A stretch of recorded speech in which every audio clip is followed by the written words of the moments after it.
Good morning, everyone. We'll get started with I Am Home. Let's all join together.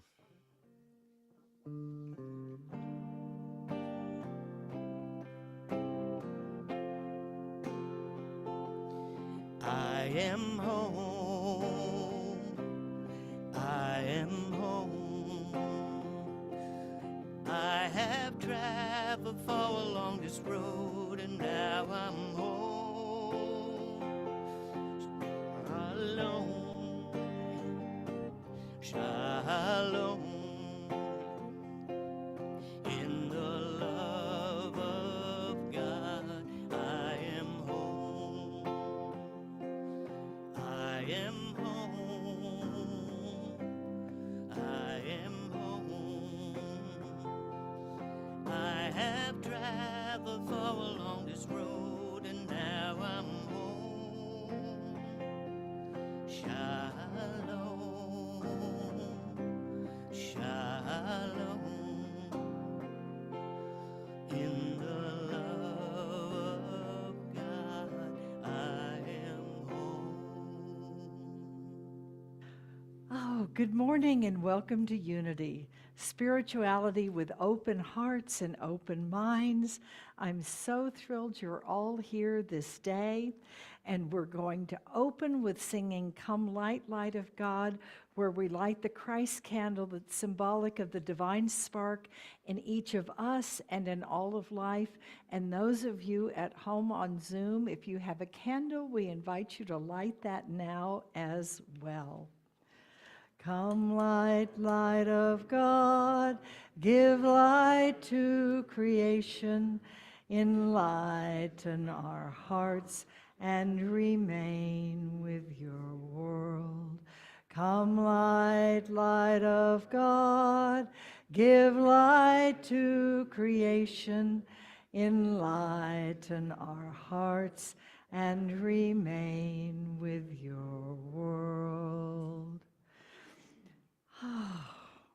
And so this morning, I am so thrilled. We're celebrating Dennis's birthday, and True's daughter,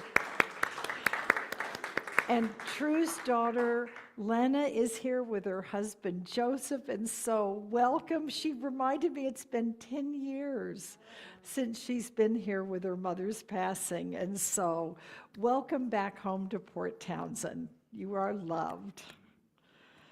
And I want to dedicate this service to a very special soul.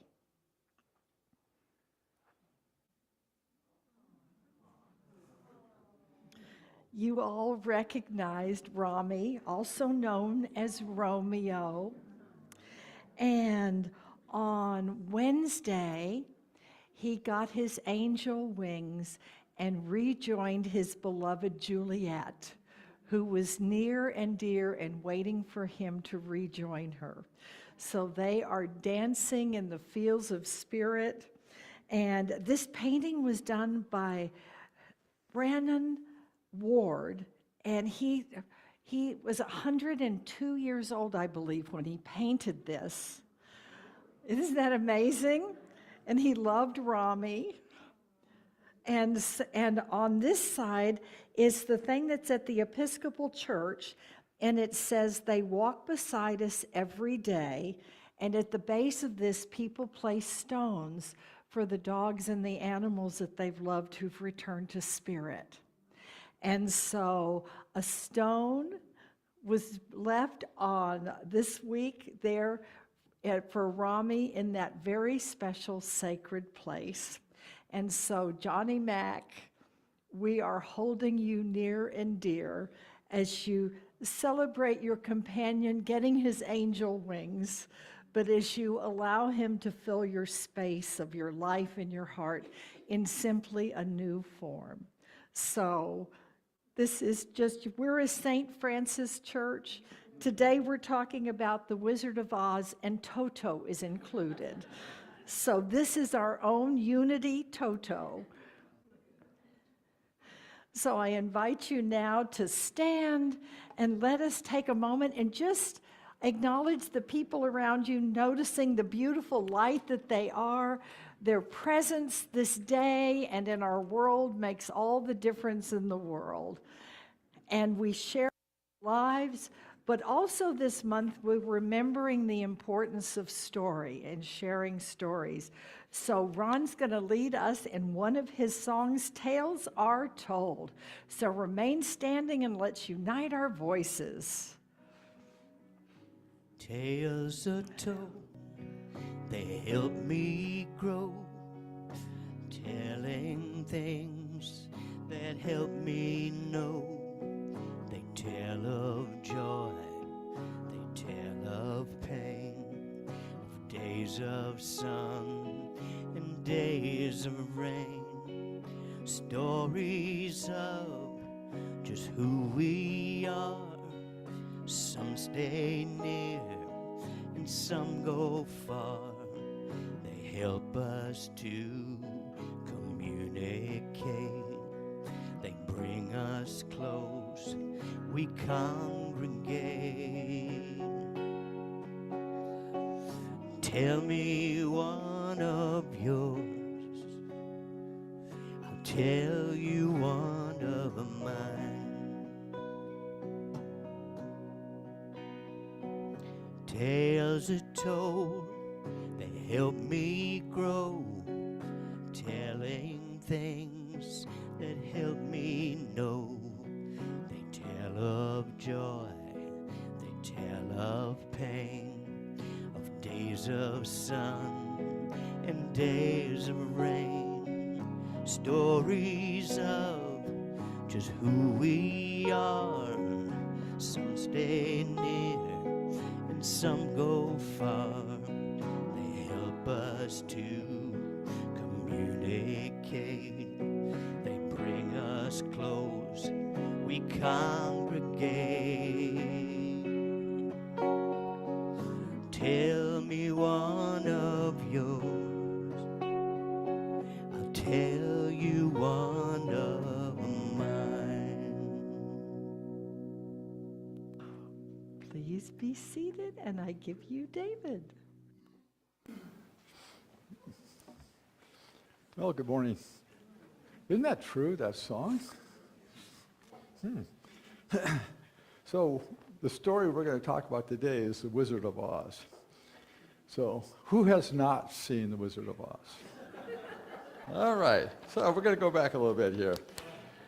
So the Scarecrow, his whole thing was that he didn't think he had the right qualities. Does anybody remember what quality he didn't think he had? A brain. And why didn't he think he had a brain? Because it's made of straw, right? Yet, in the story, he was very clever.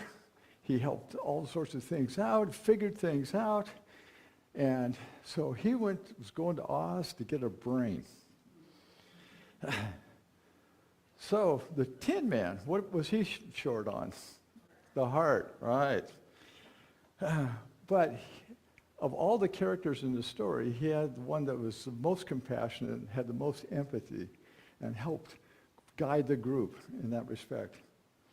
So he went looking for a heart. And then the Cowardly Lion, what did he need? Just like the song, Tell You One of Mine.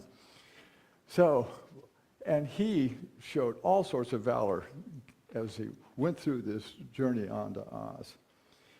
So they get to Oz and see the great wizard behind the curtain. And the Scarecrow gets a diploma. That's a symbol of being smart. You graduated, right? You got all my stuff. The Tin Man gets a heart-shaped clock, and it ticked. So he had his heart. And the Cowardly Lion got a Medal of Courage award, and he was all there. Then we had Dorothy. Now, Dorothy didn't go to the wizard for something like that. She wanted to go home. And the wizard said, well, the only way you can get you home is take you on my hot air balloon, and that didn't work out. So, but what she found out is she controlled going home. There's a song that was written in the 70s. It was called The Tin Man. The music group was America. Anybody remember that one? Oz never gave the Tin Man something that he didn't already have. So all of these symbols allowed each one of those characters to pull forth that part of them that they thought they didn't have. It was an outward symbol for what they already had inwardly. They just didn't recognize it without that symbol. And I was, as I was putting this together this morning, matter of fact, here's a real life experience about that. I'm in high school, senior year, and I'm in a drama class, and we're going to put on this play, a bunch of plays.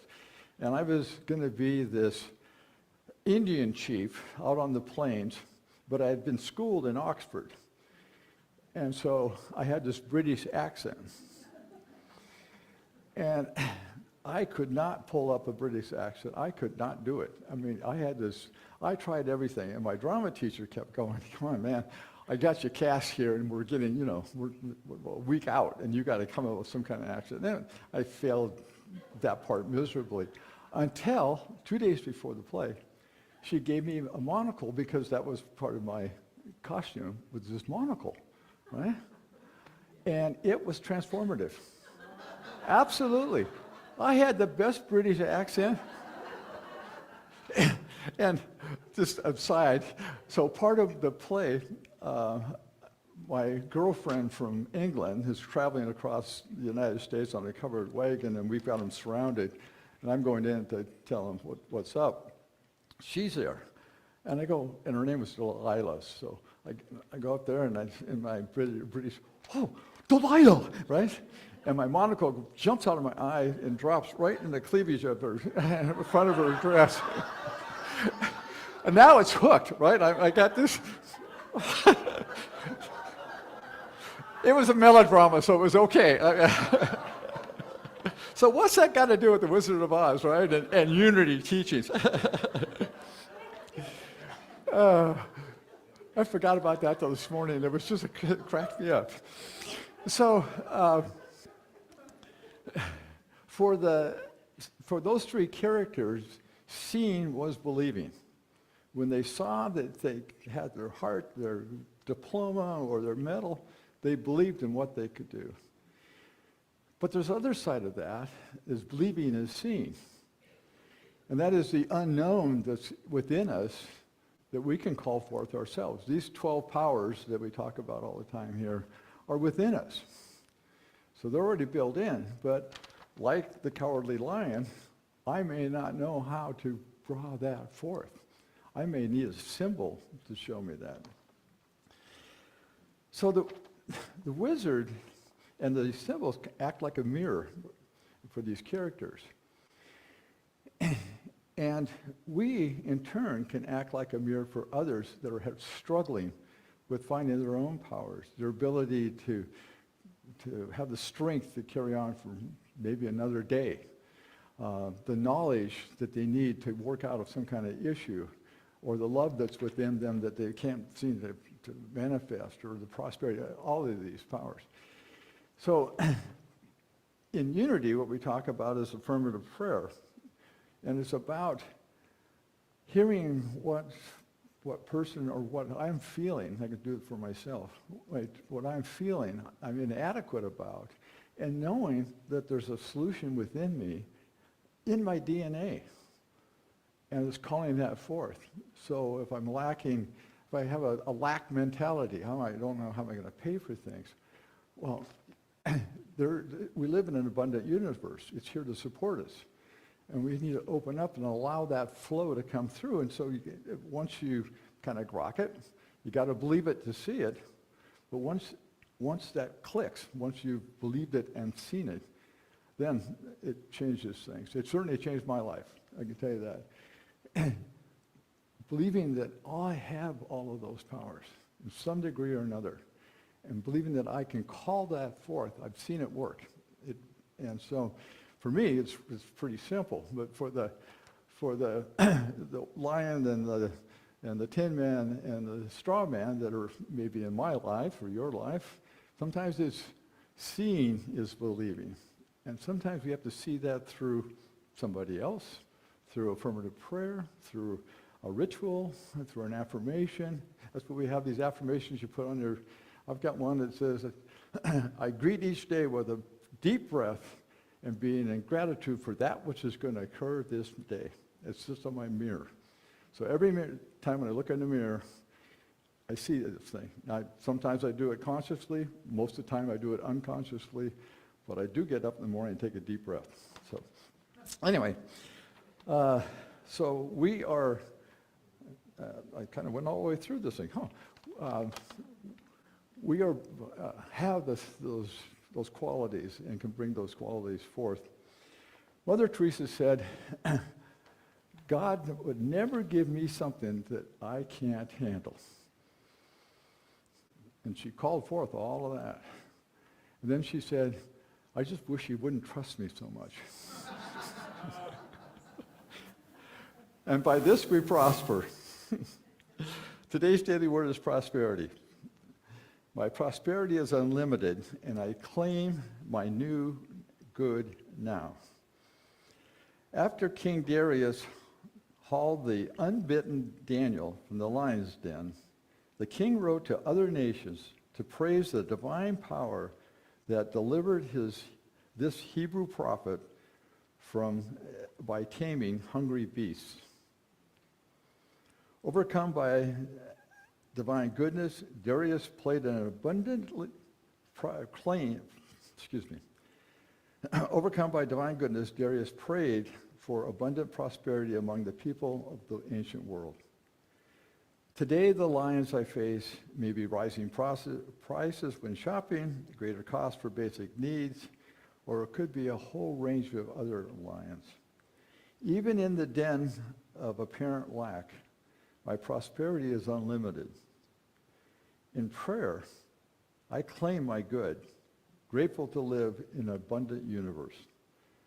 I pray that cooperative interaction with others who are seeking their own prosperity brings an end to poverty and establishes world peace. I claim prosperity for myself and others. And from Daniel, then King Darius wrote to all peoples and all nations of every language throughout the whole world, may you have abundant prosperity. And may we all know that we live in abundant prosperity. And so it is. Amen. Okay, so now, instead of journeying to Oz, we get to journey within to our own inner sanctuaries and places of peace and presence with the divine. And so I invite you to allow our singing of sanctuary to carry you deep within, and we'll pray and meditate together, and then we'll once again use sanctuary to bring us back out into this circle of beloved kindred souls. Sanctuary. Lord, prepare me to be a sanctuary, open-hearted, tried and true, with thanksgiving. I am a living sanctuary for you. Lord, prepare me to be a sanctuary, open-hearted, tried and true, with thanksgiving.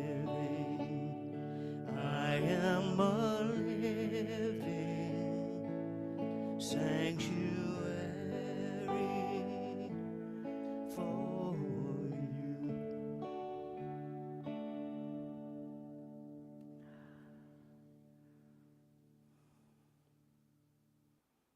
Allow your breathing to slow and to deepen.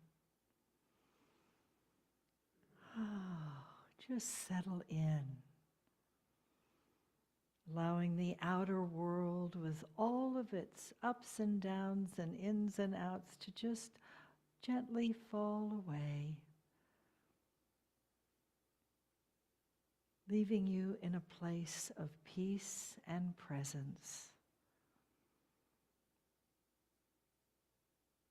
Let the power of your imagination collaborate with spirit in this moment and create your very own inner sanctuary.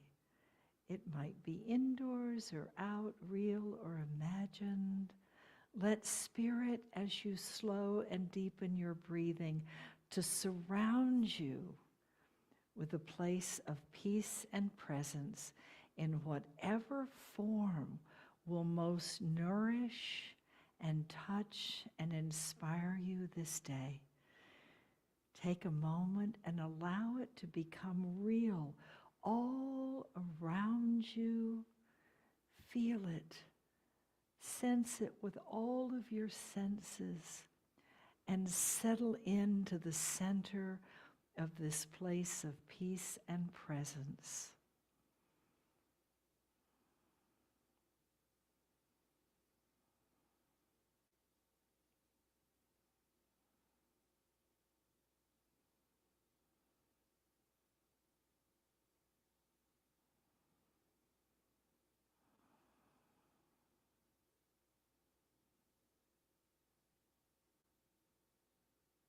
Allow spirit to inform you with why it took this shape, this day, in this moment, as a gift to you from your higher self, your guides and angels, and from the divine spirit itself.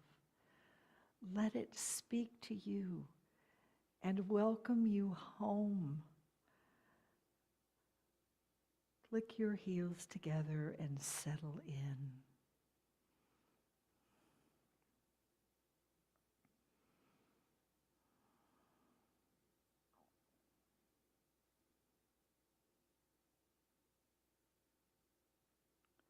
Now open to allow every level of being to be enlightened and graced by the presence of light and unconditional love. Your physical form,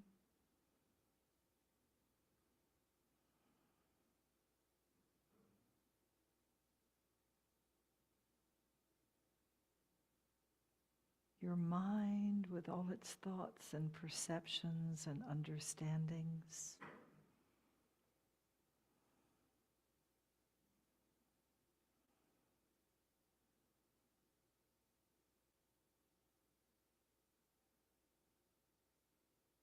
your heart with the strands of love and connection that connect you beyond yourself to the divine and to all of those in the world.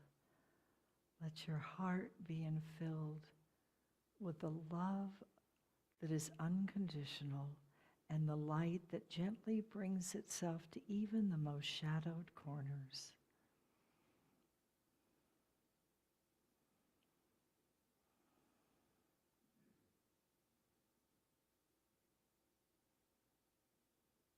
And now allow that presence to infill you at a level of soul that extends beyond the physical form, that is the link between you and the unseen realm of spirit, that is your unique presence that comes to bring the gift of the divine to a living world.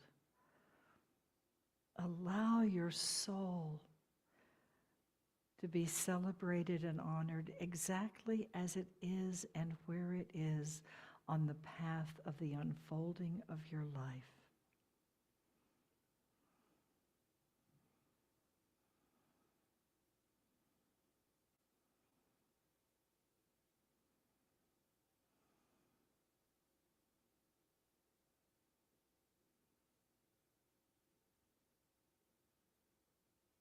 And now feel this beautiful sanctuary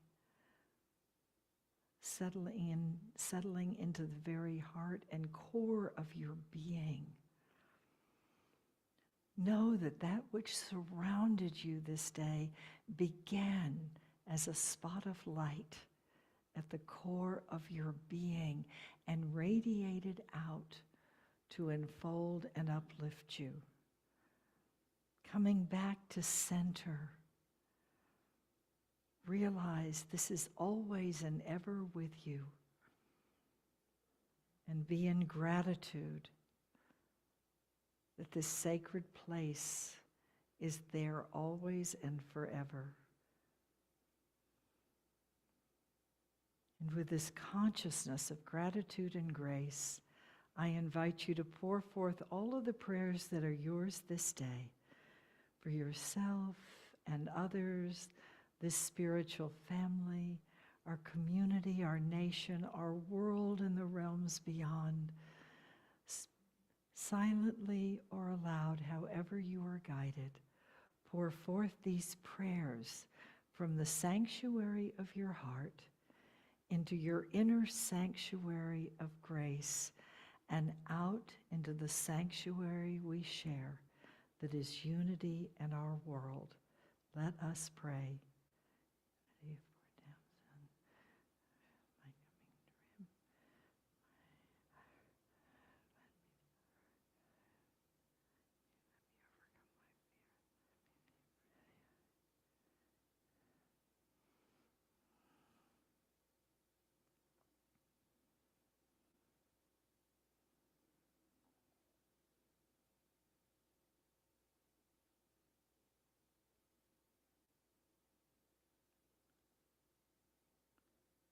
We send a special blessing this day to Rami with his fresh angel wings, with Julie at his side in spirit. And we enfold Johnny Mac in our loving presence and support. We open to be the channel of that love that knows no bounds of time, nor space, nor life, nor death.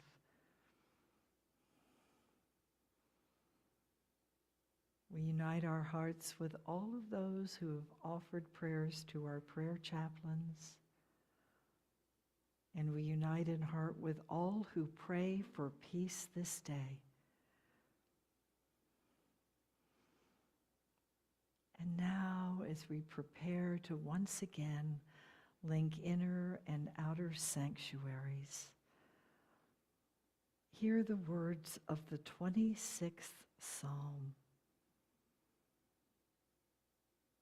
These words, let them guide and inspire you as you begin to open up, to step back onto that yellow brick road that will lead you home. Speak on my behalf, O beloved, for I would choose the path that leads back home, trusting in your love without reserve. May my heart be as your heart. May my mind be as your mind. May your steadfast love guide me as I live according to your will. You, O Counselor, are my strength and my guide, so I choose the path of peace and wholeness. I walk with friends of integrity and associate with those who live in truth. I love the company of faith-filled people, and I count myself among those who would make your word their own. Cleanse my heart in innocence that childlike I might be, singing songs of thanksgiving and proclaiming the beloved's way. O loving presence, I cherish your dwelling place, my heart. Oh, that I might radiate love divine. Keep me always in your presence, ever ready to praise your name. Make me holy, complete in you. Write my name among the saints. For I choose the path of peace and wholeness. The counselor is my strength and my guide. Standing with equanimity in heaven's blessed company, I shall know love and peace beyond the world's understanding. Blessed are you, O my beloved. Blessed are you, O my beloved. Blessed are you, O my beloved. And so now allow your inner sanctuary to gently return to the center of your being, and then find your breathing and the sounds of people singing sanctuary to bring you back to this time and this place, encircled together in true unity. Sanctuary. Lord, prepare me to be a sanctuary, open-hearted, tried and true, with thanksgiving. I am a living sanctuary for you. Lord, prepare me to be a sanctuary, open-hearted, tried and true, with thanksgiving. I am a living sanctuary for you.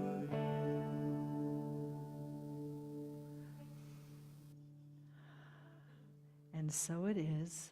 Om, amen, and blessed be. And now the gift of special music. Ron's doing Wandering Soul, one of his creations. And I was going to read to you a little prelude I wrote for this song to kind of get you in the mood for it. I'll start out by saying that I spent 8 years getting through college. I was telling David that a little. I wasn't sure what I wanted to do. I changed my majors a number of times and skipped a lot of semesters going out and playing music. One thing I did know was that I wanted something more than just a career or the typical way of life, more than just wealth or stardom. A voice was telling me that there was something beyond all this that I needed to be aware of. So every year I would take a motorcycle trip out west. For many years I did this, wanting to get away and contemplate. And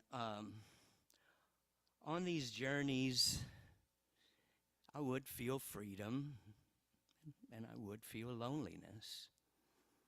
I'd feel found, and I would feel lost. I would say I was wondering, and I was wandering. So many of these journeys took me to the desert Southwest. And so this song is about a specific incident of one of those trips. I took a hike out to this desert oasis in Big Bend National Park. And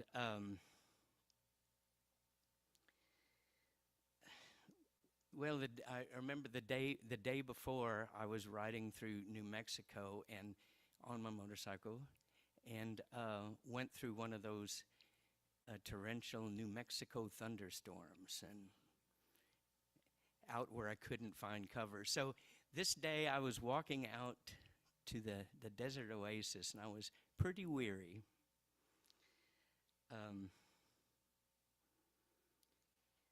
So when I reached there, when I reached the oasis, this, little green area in the middle of the desert, I saw what was the springs there. They were mostly underground springs, but they kind of bubbled up a little over the rocks. But it was one of those things where you could see the water, but you couldn't accumulate it and drink it. You could see it, but couldn't drink it down. And that started me thinking about how in my life I'd always see these little glimpses of truth, but then situations of life would seem to get in the way, and I couldn't drink them down, couldn't drink the truth down because of these things.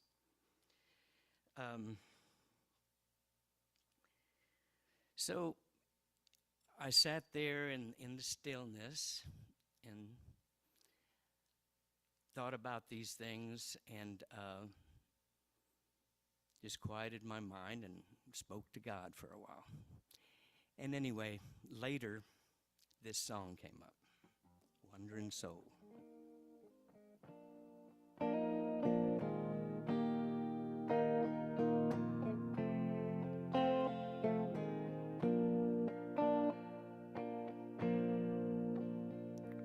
Wandering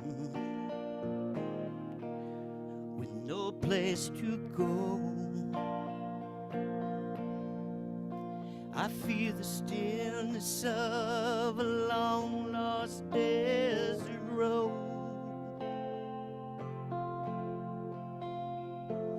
drifting,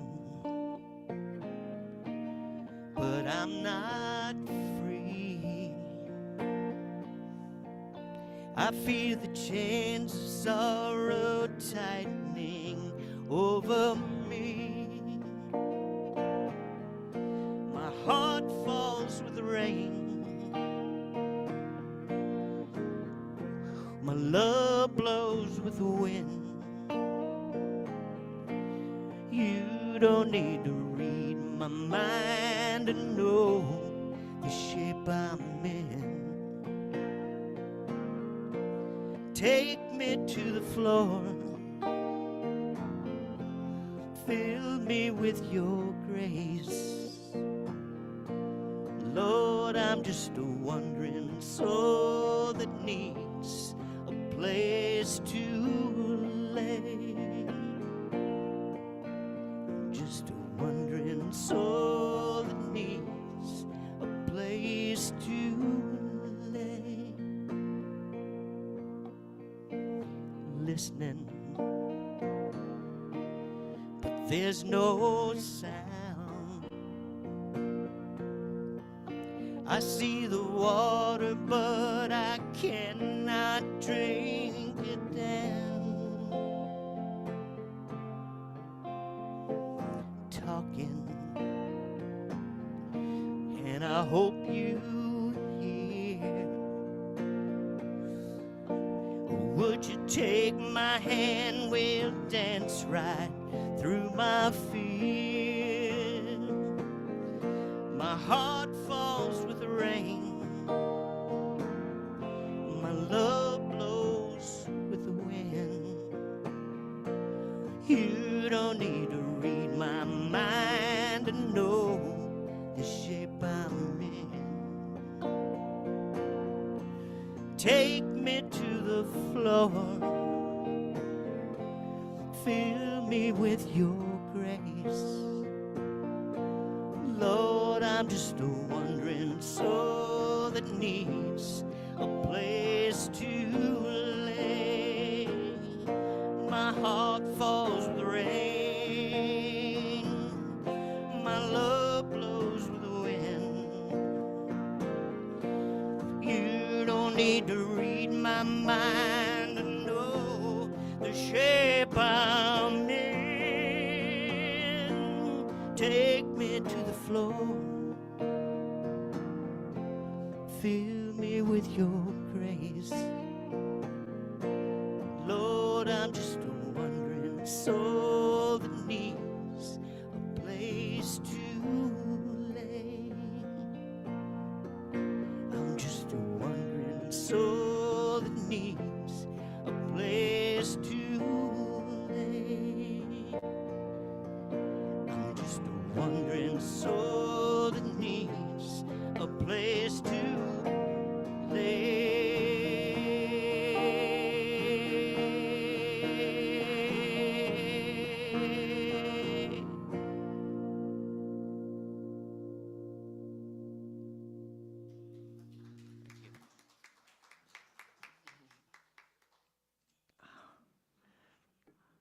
I think we all joined you on that journey, didn't we? Couldn't you just feel it? Thank you. Thank you. Oh, we're talking this month about the journey of your soul and the stories around that. And I began the month, I decided August we were going to have enlightened fun this month. And that's the theme for the month, is enlightened fun. And so we did mythos and story and spirituality.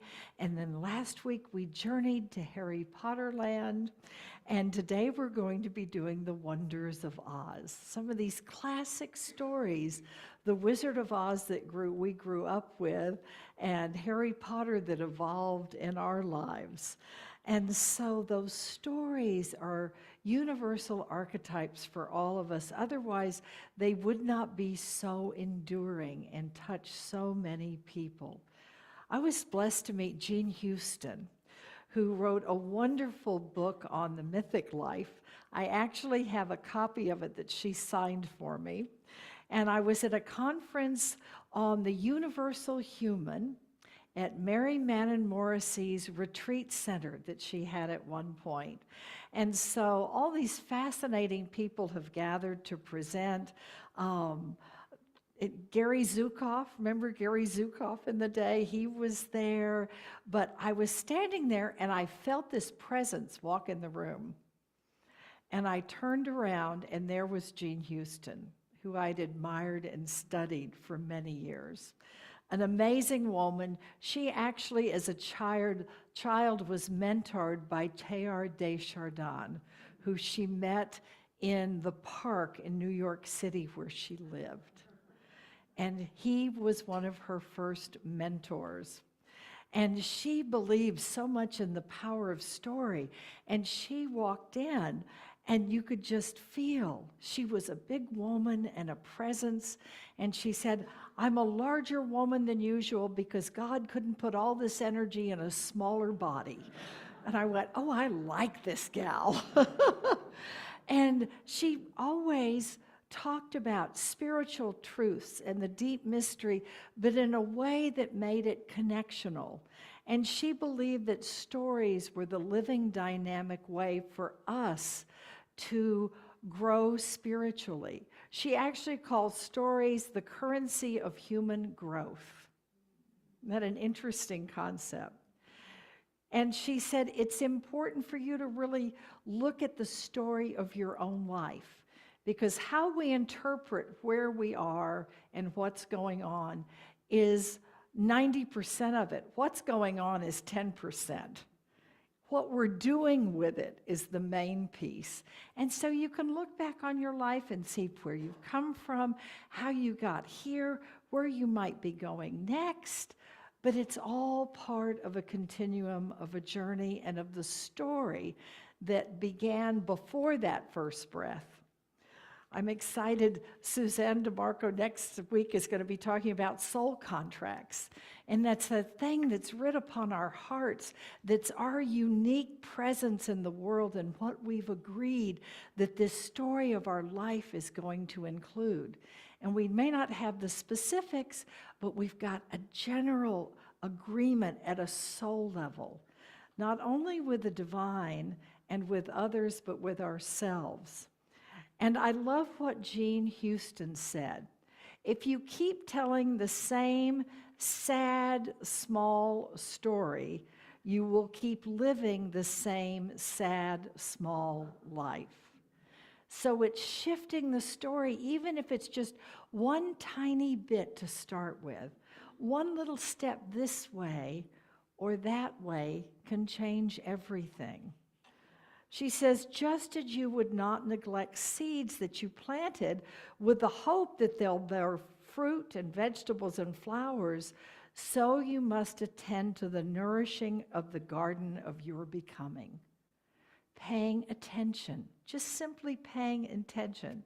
She says we all have the extraordinary coded within us, waiting to be released. Occasionally we will be overwhelmed, but mostly we can be enchanted. Perspective. Now is the time when we must renew ourselves and live as if we and all of life is sacred and as everything we can do can make a difference. That's your part in our global story that we're living right now. It was interesting, I picked The Wonders of Oz. This is something I've done work with years ago. And Unity actually had a children's program that was the Metaphysics of Oz many years ago as well. And then I was thinking, such an old story. It's been around forever. How many times have we seen it on television at Thanksgiving? And I thought maybe I should pick something else. And that was a couple of Sundays ago, and we turned on the Sunday morning show. And my brain is praying about this, give me guidance as to what I should do. And a TV show came on, the Sunday morning show, which is a wonderful show. I think it's on CBS. And they said, we've got a wonderful story about a new attraction in Las Vegas called the Sphere.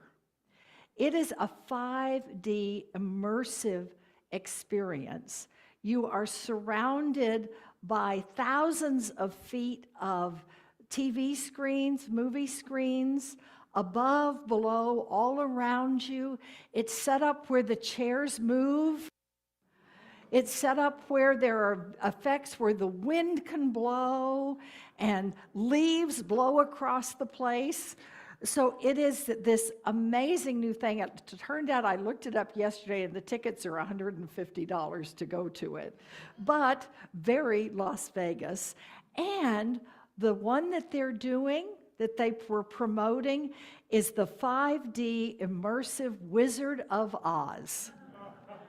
They picked it. They said, this is America's classic archetypal story that everybody knows, but you get to experience it. They took the old film footage and enhanced it, added color and definition to it. I think they said they used AI, which I know can be a wonderful blessing, but I'm not quite there yet. And so this big immersive experience. The leaves that blow are when the tornado's on the way. They have the fragrance come through, before it rains, what it smells like. In Texas, when the sky turns that funny mustard yellow color, you go for protection. It does all of those things. And so they said, we've brought it alive. So you're sitting there in the chair and the wind is blowing and they have leaves blow up in your face. And then the tornado comes, and you get to feel all of these things. And I thought, okay, I think Spirit gave me a giant 5D message to go ahead and stick with the Wizard of Oz talk.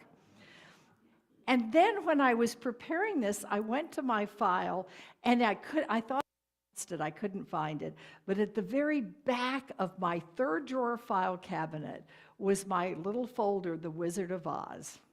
And I pulled it out, and I was looking through it, and it was one that I spoke at. It was the Dallas Holistic Bazaar in 1999. Can't be that long ago. And I spoke on the sacred archetypes of Oz. And what was interesting is I flipped through it, and I'm getting ready to go be with my Vedic astrology teacher that I've known for 35 years from Dallas. And I'm flipping through it, and there's a picture of Joni in black and white speaking on Vedic astrology. On the next page is Pam speaking on the archetypes of Oz. I made a copy of that to take to her. We both had big Texas hair back then. So just all of these synchronicity things happened. And there was a wonderful synchronistic event with the filming of The Wizard of Oz that most people don't know about. So I want to share it with you because it just shows how this story is so archetypal that it hooks us together with all kinds of amazing and wondrous energies. The man that played Frank Morgan played Professor Marvel and the Wizard of Oz. And he was preparing, and they got him his costume. And they said, here's your costume to wear as the Wizard of Oz. And he said, I don't want to wear that. That's not it. Can I go into the MGM costume department warehouse and just go through and find things? And they said, sure. So he went to this ginormous warehouse and went through, and he picked that old flocked coat that's the one that he wears. He picked that out himself along with the vest and the hat and the whole outfit. And he said, this is what I want to wear. And the director said, fine. During the filming, he had put something in an inner pocket and he couldn't get it out. And so he took off the jacket and he turned the pocket inside out and realized there was an embroidered patch in the pocket of the black coat he was wearing during the filming. And it was embroidered. This coat was made for L. Frank Baum, the writer of the Wizard of Oz stories. Isn't that cool? That coat, made for the writer of The Wizard of Oz, ends up going through how many places to end up in this gigantic costume warehouse.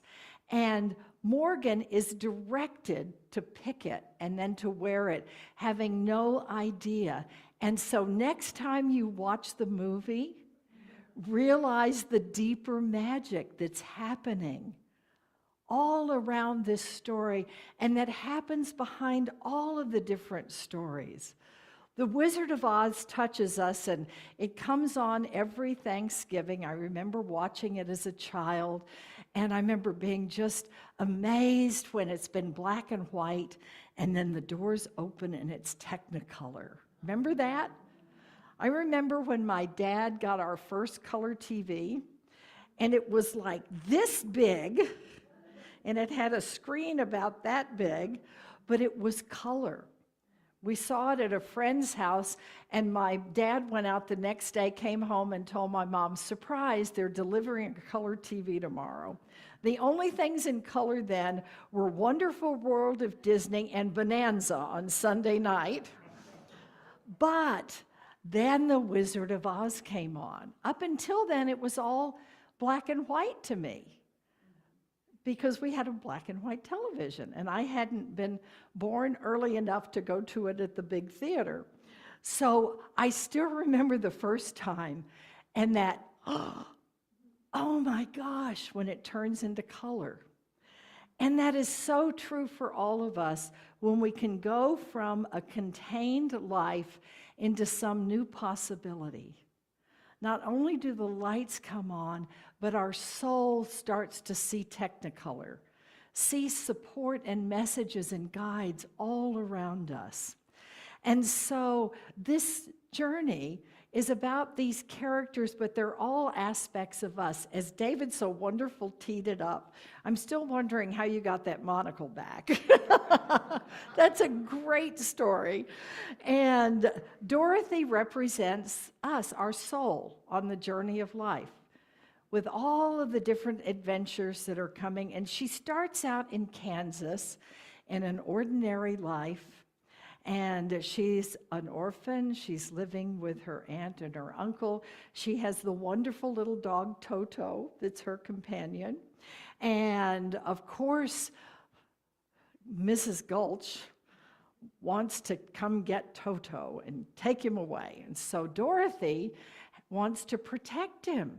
And so she takes off, and of course we know there's a tornado, a cyclone coming. And so the cyclone comes and spins everything, and she can't get in the storm shelter because it's already blowing too hard, so she goes into the house. And then the cyclone spins things around. I kind of want to go to Las Vegas and see what that feels like. And then her house lands. And when it lands, she's gone through this crisis and she doesn't know where she is, even though she's in the house.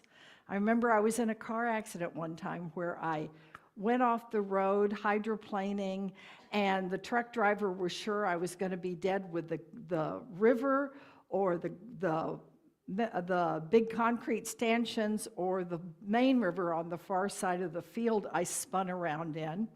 And I still remember closing my eyes, holding onto the steering wheel and going, am I still in my body? I didn't know. And so I slowly opened my eyes and I realized I'm still here. But during it, I felt the presence of arms around me, protecting me the whole time. And so we've all had experiences where a relationship has ended, or we've changed jobs, or we've had to move to a new place, where it's like everything we know gets spun around and thrown up in the air and lands someplace new. But with that, as the door opens, you begin to see the possibility of a new life, something different, which is why that's when the Technicolor turns on in the movies and in our own lives.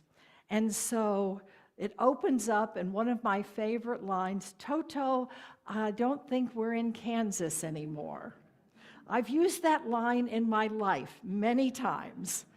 I don't think I'm in Kansas anymore. Whatever I was doing, now it's time to do something different. And the unexpected part is her house lands on the witch, the Wicked Witch of the East. And Glenda, the good witch, shows up, and the Wicked Witch of the West shows up. And the Wicked Witch of the West wants what from her sister under the house? The ruby red slippers. She wanted the shoes that were magic. And the shoes, though, choose their owner. Magic things tend to do that. And so Dorothy looks down, and guess what she has on her feet? And the Wicked Witch of the West is furious. And so the journey begins.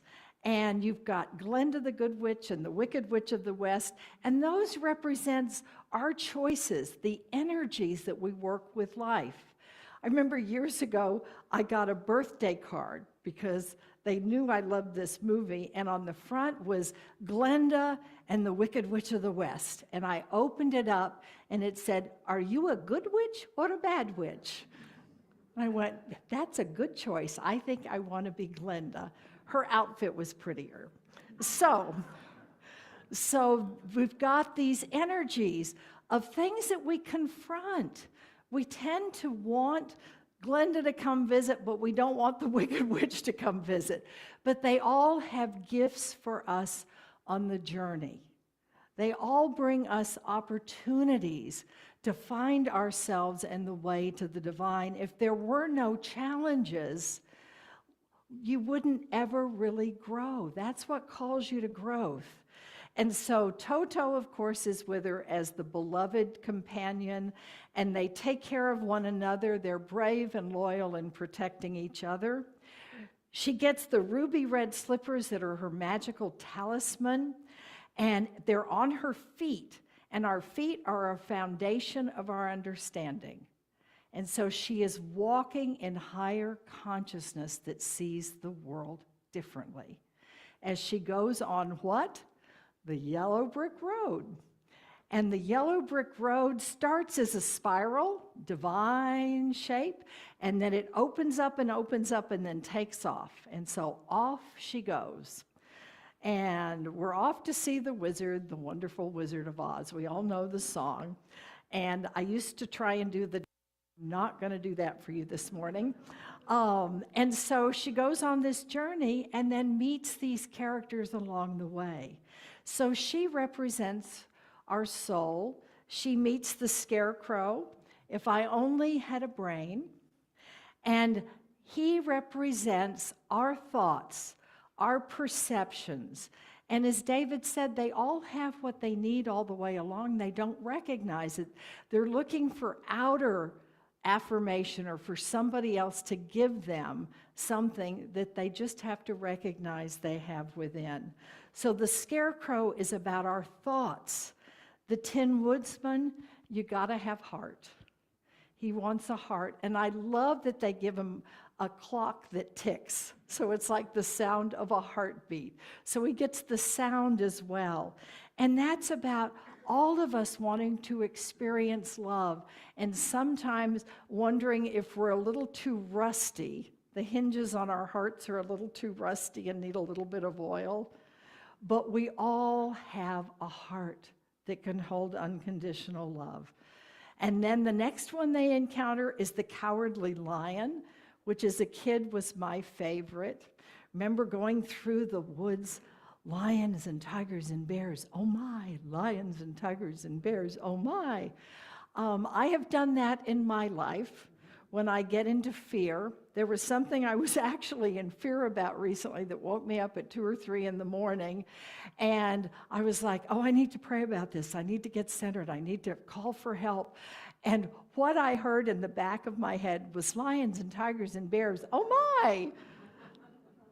There are lions and tigers and bears. Oh my, but what do? The Cowardly Lion is terrified of everything and everyone, and I think we all can relate to being in fear along this journey of life at different points. And so as he gets his courage, that's our physical strength to be embodied and present in the world as we are, and to not be afraid of that. They're going to Emerald City. Emerald green is the color of growth and prosperity and healing. It can also be the color of envy. And so she's being called to this place, and she ends up meeting the wizard, who actually is envy of people who have real magic, which is all of us.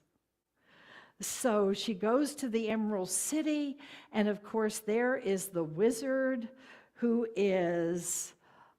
looks like the wizard. He's back behind the screen doing all the controls and breathing smoke and just terrifying everybody. But it's this little guy, a cool guy that found that jacket, but a guy.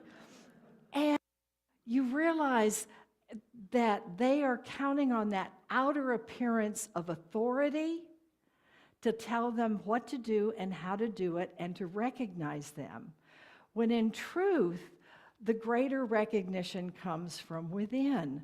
That outer fake wizard can't give that to any of us. So that reminds us of the falseness of outer appearances that we can get so caught up in. One of the things that scared me the most was the flying monkeys. Remember the flying monkeys?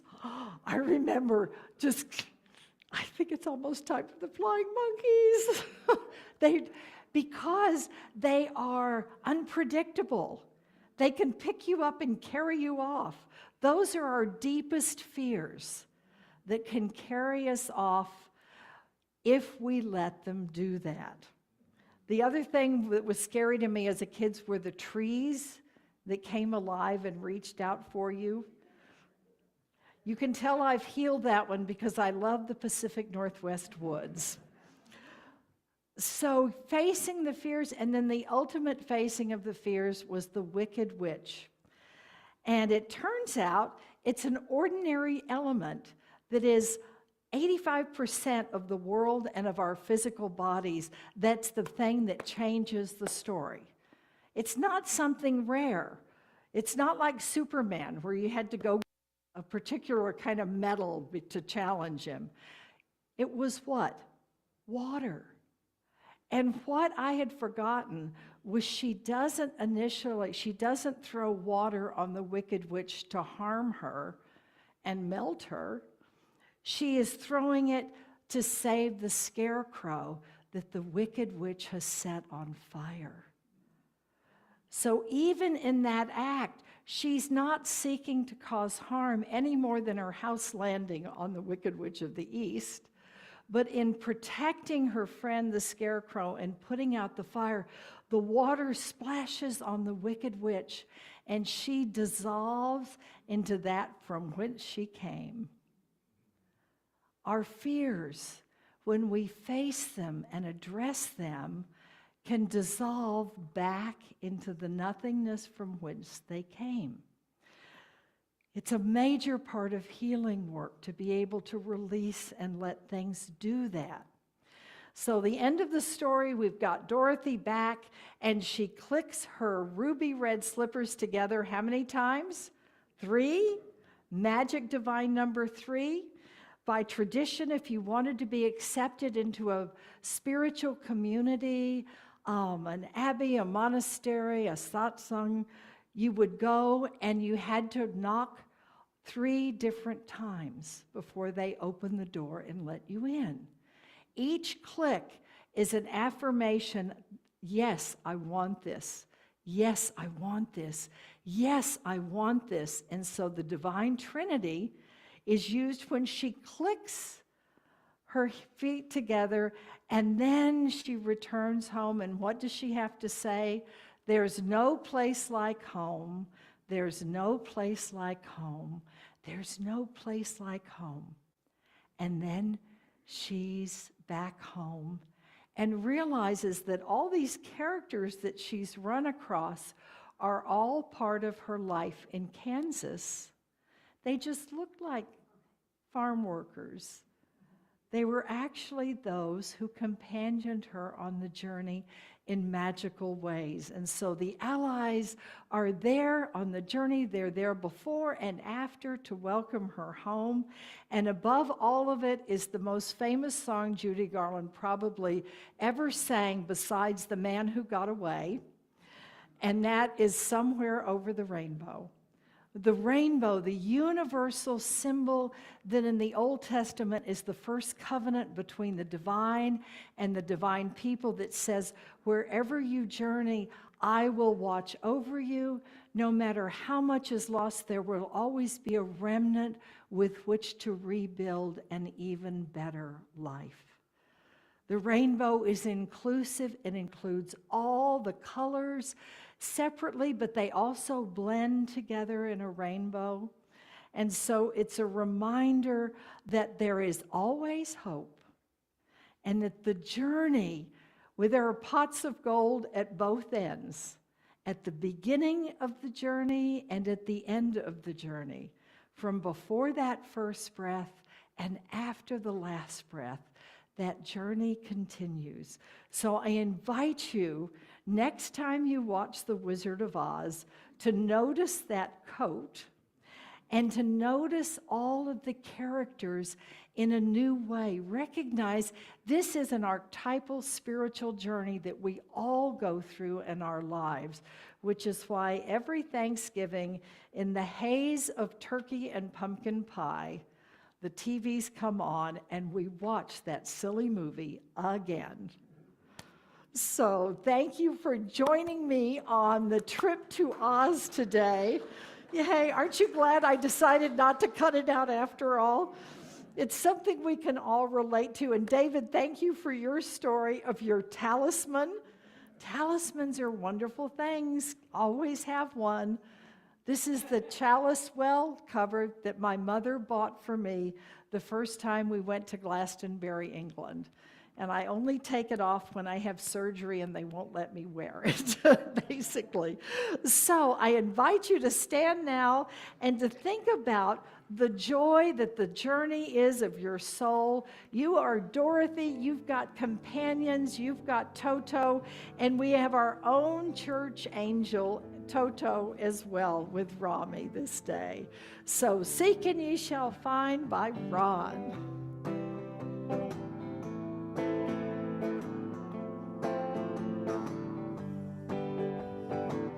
Seek and ye shall find. Listen to your heart and open up your mind. Seek and ye shall find. Listen to your heart and open up your mind. Seek and ye shall find. Listen to your heart and open up your mind. Seek and ye shall find. Oh, listen to your heart and open up your mind. If you really want to know the truth, you can find it right in front of you. There's a message in all there is. There's a message in the way we live. Seek and ye shall find. Listen to your heart and open up your mind. Seek and ye shall find. Listen to your heart, open up your mind. Seek and ye shall find. Listen to your heart and open up your mind. Seek and ye shall find. Oh, listen to your heart, open up your mind. If you really want to know the truth, you can find it right in front of you. There's a message in all there is. There's a message in the way we live. Seek and ye shall find. Oh, listen to your heart, open up your mind. Seek and ye shall find. Oh, listen to your heart and open up your mind. Seek and ye shall find. Oh, listen to your heart and open up your mind. Seek and ye shall find. Oh, listen to your heart and open up your mind. Happy Oz! Please be seated. So I don't know when to put this in, but I'm going to do it now, I think. So the monocle story. Here it is. Placed appropriately. And this is one of those Southwest Flyway moments. So we've got probably 100 people in the audience, this high school play. And here's my monocle tethered to my jacket here. And and Delilah goes, "Oh, I think you dropped this." And I pick it up and I said, "I wonder where that went." Yeah, improv, man. I'll tell you what. So this is the time of the service where we receive the offering. So I invite you to take out your offering, and we will bless it as we do here each week. And it's a blessing of who and what you are. It's really a blessing about you. Together, divine love, as me, blesses and multiplies all that I am, all that I have, all that I give, and all that I receive, and I am grateful. Gratitude before me, gratitude behind me, gratitude to the left of me, gratitude to the right of me, gratitude above me, gratitude below me, gratitude within me, gratitude all around me. I'm so grateful.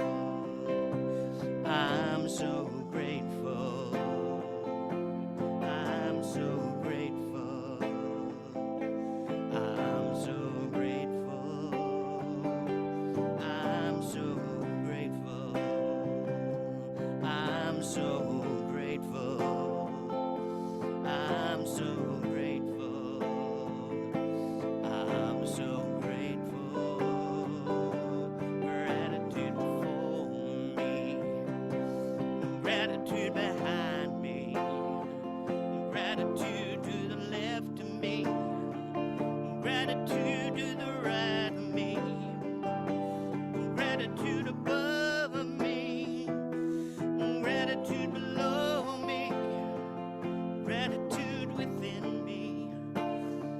gratitude all around me, and I'm so grateful.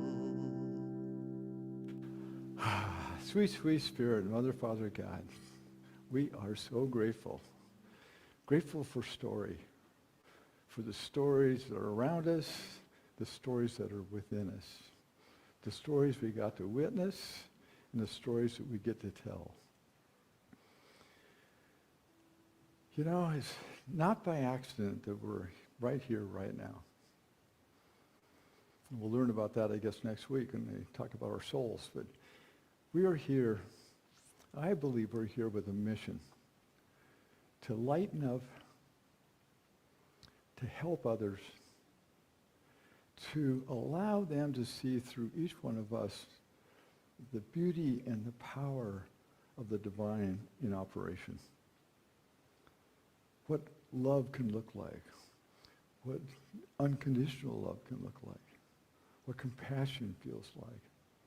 All of the qualities of the divine expressed through me in my own individual, unique way. So we send these gifts forward through our community, greater community across the planet, that each person may grok that, may find that for themselves. Find that they are like a divine expression, uniquely divine and uniquely expressing, and allow that to be what drives their lives. Jesus said, you know, it's all around us. The kingdom of God, the kingdom of heaven is right here, right now.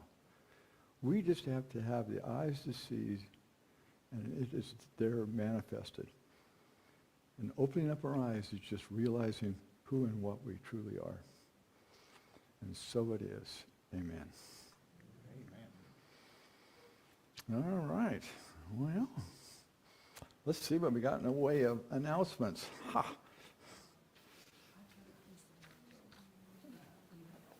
You want one? I've got a piece about the email whenever you're Oh, okay, yeah. Why don't you go ahead and do that?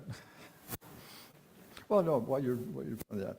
So there's just a couple announcements. One of the things I wanted to draw your attention to is, you know, life is about speed bumps and potholes. Kind of like driving around Port Townsend. And roundabouts, or elliptibouts maybe. So we're in the middle of this project, as you know, out in the foyer. For those of you who don't know, we've got this project out in the foyer, which is creating a whole lot of dirt and dust and stuff. We'll have a great community event, and we'll clean this place up after we're finished. We ran into a major pothole that threw the whole process off about a week ago. And so the timeline has been altered, which is okay for us because we can live with the mess on our side. It's not okay for the preschool that's going to open up in 2 weeks or a week and a half. So they're really worried. Anyway, so we've got to work around. I met with the contractor. We've assigned a new individual, Ignacio, who's worked around here before. He's a sheetrock guy, and he's going to clean up what's the mess that we got, from a sheetrocking standpoint anyways. So I met him yesterday. And I'm thinking, oh, great, you know, I've got the right guy, right time, he's enthusiastic, he can get her done. And then he said, well, I got this one issue. And I said, what's that? And he said, well, come here. And he got to his car, and here's his significant other, 9+ months pregnant. And he says, if we make it to Tuesday, I might be able to get this done, but I don't know. And so I met her out in the car, and I said, you know, oh, I really bless you and your little person in here. And, you know, if you could give us till Tuesday, that would be... Anyway, we'll see. It may get done, and it may not be done. So, you know, it's one of those roundabouts. Let's see. There's only one thing that I want to point your attention to. There's a number of things going on. Specifically, tomorrow, the Baha'is meet at noon back in the hearth room. And if you're interested in a Baha'i service, it's about singing and chanting and seeing spirit. They're back here, so take advantage of that.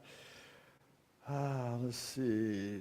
Oh, if you get a chance today to come up on the altar and smell the flowers, they are just absolutely amazing. And it's the smell of love, and it comes from Laurel and Glenn, so we know it's all infused with love anyways, but they're really fragrant today, so take advantage of that. And I want to point out that Mary and Ida are holding the High Watch today, and they're available for affirmative prayer following service. So if you choose to have something to pray about, see one of those two ladies, and they'll be happy to do that with you. And then the prayer box back there, there's prayer requests available. You can write out your prayers, and they'll be sent on to Silent Unity after we hold them for a week and for additional prayer. So there's power in that box, and there's power talking what's going on with you, and we're happy to uplift you in one of your innate powers. Let us be a mirror.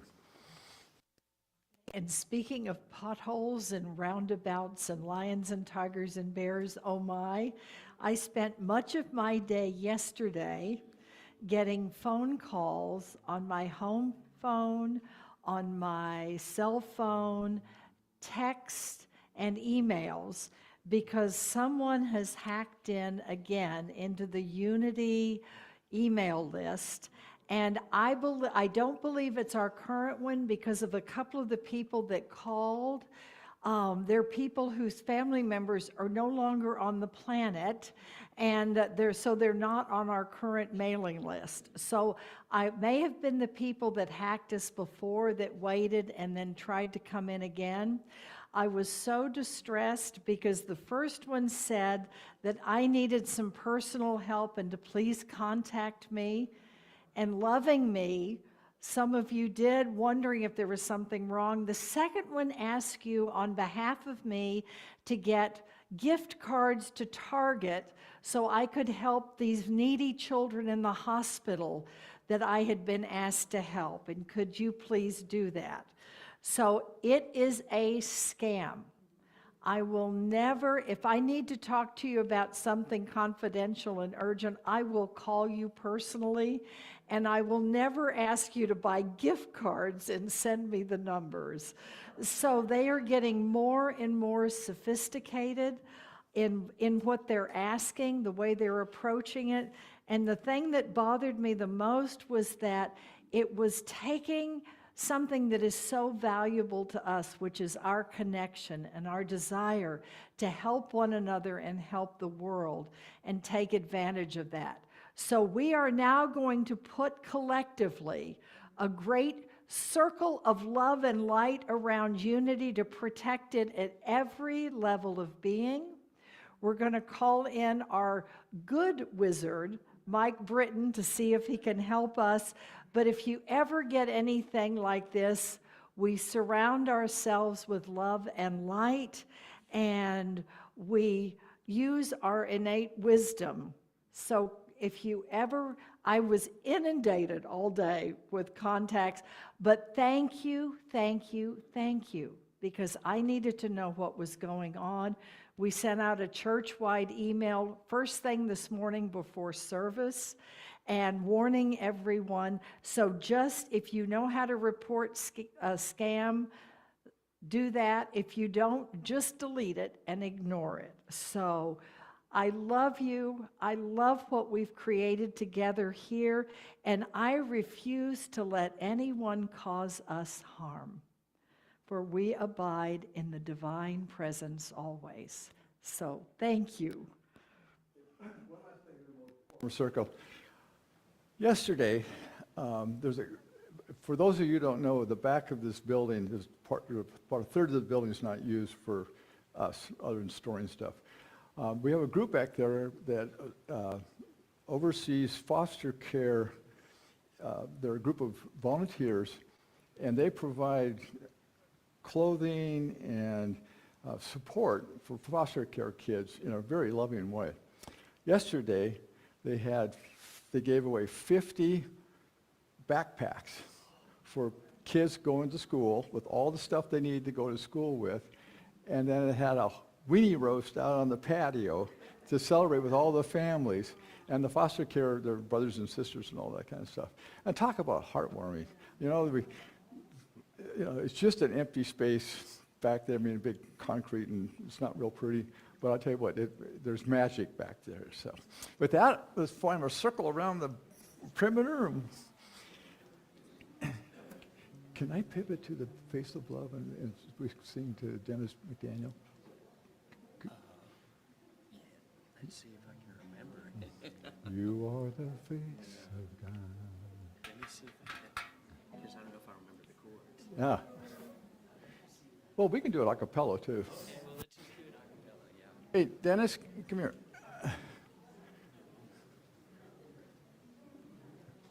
So, Dennis has been around for a long time. And Dennis was instrumental in painting all the murals in this building, outside and what we see here every Sunday. And if anybody should be celebrated their birthday by having 60 people sing to you, "You are the face of God," you're the one. And we don't know if we got the chords down, but we can do it a cappella. You are the face of God. I hold you in my heart. You are a Part of me, you are the face of God. You are the face of God. We hold you in my arms. You are a part of me. You are the face of God.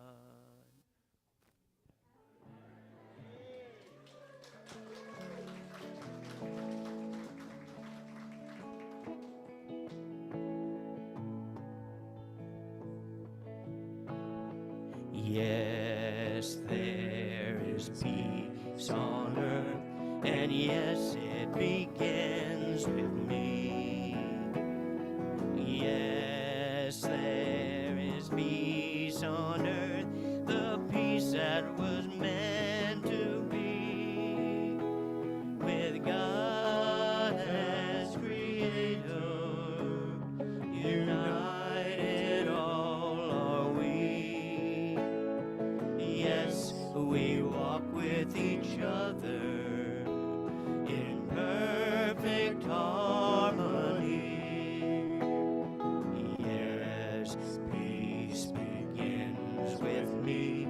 Yes, this is the moment now. With every breath I take, yes, this is my joyous vow. To take each moment and live each moment in peace eternally. Yes, there is peace on earth, and yes, it begins with me. And we know the light of God surrounds us, the love of God enfolds us, the power of God protects us, the presence of God watches over us. Wherever we are, God is, and all is well. And wonder blessings.